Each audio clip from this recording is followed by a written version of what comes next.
سکتے، نہ آپ کہہ سکتے ہیں، نہ ہم کہہ سکتے ہیں. ہاں مگر وہ کہہ سکتا ہے جو ابراہیم کا بھی خالق ہے. وہ کہہ سکتا ہے جو ابراہیم کا بھی خالق ہے، کیونکہ وہ تو دلوں کے راز کو جاننے والا ہے. ہاں اس نے کہا میں نے چاہا کہ ابراہیم یقین کرنے والوں میں ہو جائیں. اچھا بات یہ آ گئی. تو میں تعارف کیا ہوں جناب ابراہیم کا کہ ہیں کون؟ اللہ کے خلیل ہیں، اللہ کے نمائندے ہیں، اللہ کے بنائے ہوئے امام ہیں.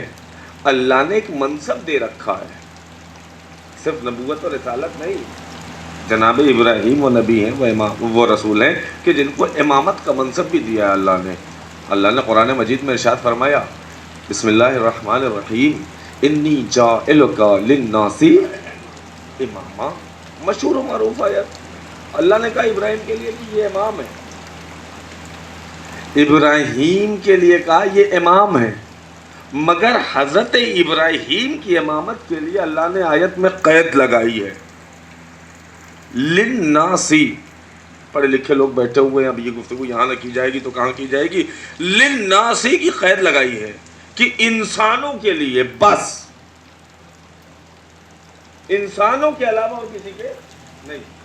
جناب ابراہیم ہے انسانوں کے لیے امام. اس کا مطلب سمجھے آپ، ایک منصب امامت کا دیا، اس کے باوجود بھی کہہ رہا ہے پروردگار میں نے چاہا کہ یقین والوں میں ہو جائیں. توجہ ہی نہیں کیا آپ نے. اس کے باوجود بھی کہہ رہا ہے پروردگار انسانوں کا امام بنا دیا، پھر بھی کہہ رہا ہے میں نے چاہا کہ یقین کرنے والوں میں ہو جائیں. توجہ کیجیے گا. میں لطیف نتیجے کی طرف لے کر کے آ رہا ہوں. زیارات اور دعاؤں سے واقفیت رکھنے والے لوگ اپنی مناجاتوں میں اور اپنے وظائف میں دعائیں اور مناجات پڑھنے والے لوگ بیٹھے ہوئے ہیں. یہ مومنین کا مجمع ہے. میں آپ کے سامنے جملہ کہوں گا تو شاید میری بات رائے گا نہ جائے گی. میں عرض کروں اس کا مطلب یہ ہوا کہ اس زمانے کے اندر اللہ کے نمائندوں میں ایک نمائندے ہیں جناب ابراہیم، جو صرف انسانوں کے امام ہیں. انسانوں کا امام ایسا ہے کہ جس کے یقین میں اضافے کے لیے اللہ نظارہ کرا رہا ہے. اللہ نظارہ کرا رہا ہے کہ یقین میں اضافہ ہو جائے. اب بات کلیئر ہو گئی کہ بھیا لوگوں کا امام ایسا ہے، مگر جو کل کائنات کا امام ہے وہ مجھے کہتا ہوا نظر آیا اگر مجھ علی کی آنکھوں کے سامنے سے الوہیت کے پردے ہٹا بھی دیے جائے تو یقین میں نہ کمی آئے گی نہ اضافہ ہوگا.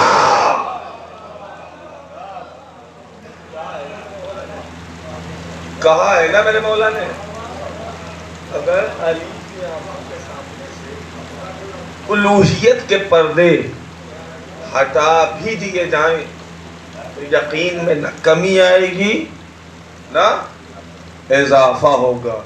مگر لوگوں کے امام کے لیے میں نہیں کہہ سکتا، آپ نہیں کہہ سکتے، کسی کے اندر یہ جسارت نہیں جو یہ کہہ دے کہ یقین میں کمی تھی یا یقین کرنے والوں میں نہیں تھی.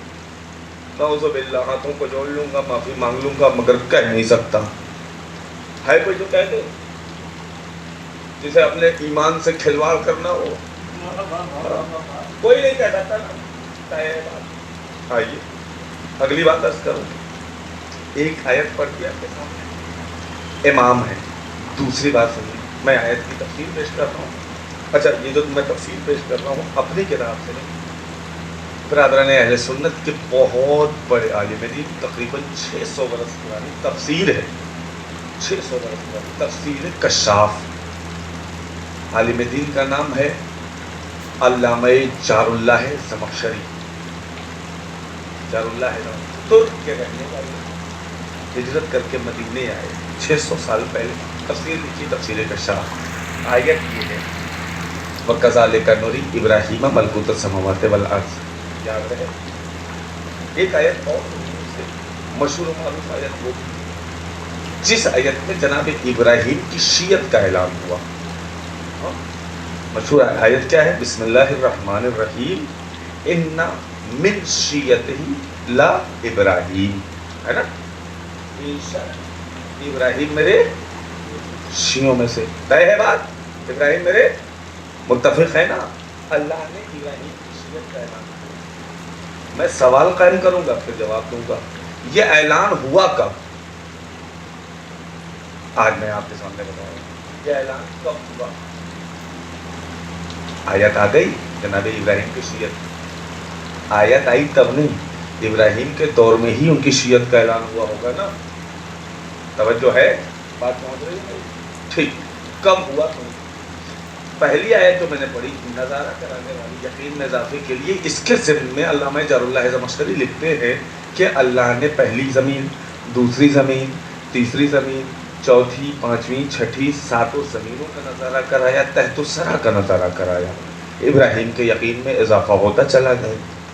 پہلا آسمان، دوسرا آسمان، تیسرا، چوتھا، پانچواں، چھٹا، ساتوں آسمانوں کا نظارہ کرایا، ابراہیم کے یقین میں اور اضافہ ہو گیا۔ میں بات پڑھی تو میں آپ سے کہوں گا اگر بات پہنچ جائے تو مجھے دعاؤں سے نواز دیجیے گا۔